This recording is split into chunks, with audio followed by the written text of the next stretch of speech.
নমস্কাৰ বন্ধুসকল, মোৰ অন্য এটা ব্লগলৈ আপোনালোকক স্বাগতম জনাইছোঁ। আৰু ফাইনেলি এই মন্দিৰটো আমাৰ কমপ্লিট হৈ গ'ল।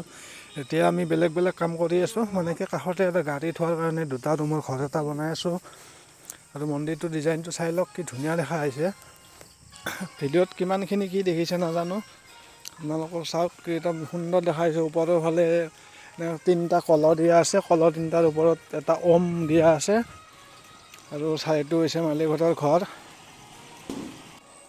এইটো। আৰু এইটো বনাই আছোঁ আমি গাড়ী থোৱাৰ কাৰণে ঘৰ এটা।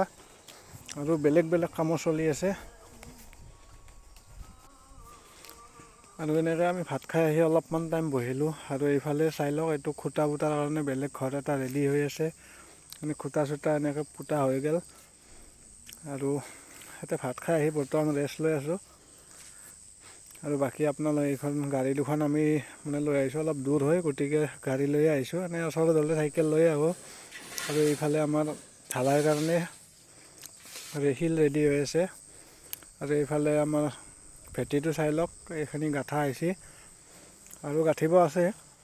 আৰু আপোনালোকক নেক্সট ভিডিঅ'ত কিছু দেখাম।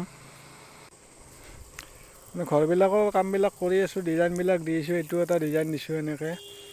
গতিকে ডিজাইনবিলাক কেনেকুৱা লাগছে। আৰু এইটো হৈছে মালিকহঁতৰ বিল্ডিংটো সন্মুখৰ ফালৰ পৰা।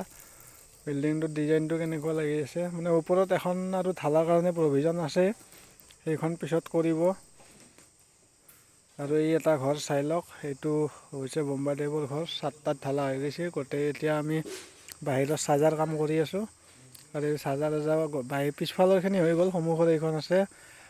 আৰু এইভাগে আমাৰ ফ্ল'ত ঢালাৰ কাৰণে শিলটো চাই লওক, কি ধুনীয়াকৈ আমি প্লেচিং কৰি লৈছোঁ। ইয়াৰ ওপৰত বালি দিম, বালিৰ ওপৰত চিমেণ্ট দি গোটেই আমি মিক্স কৰিম।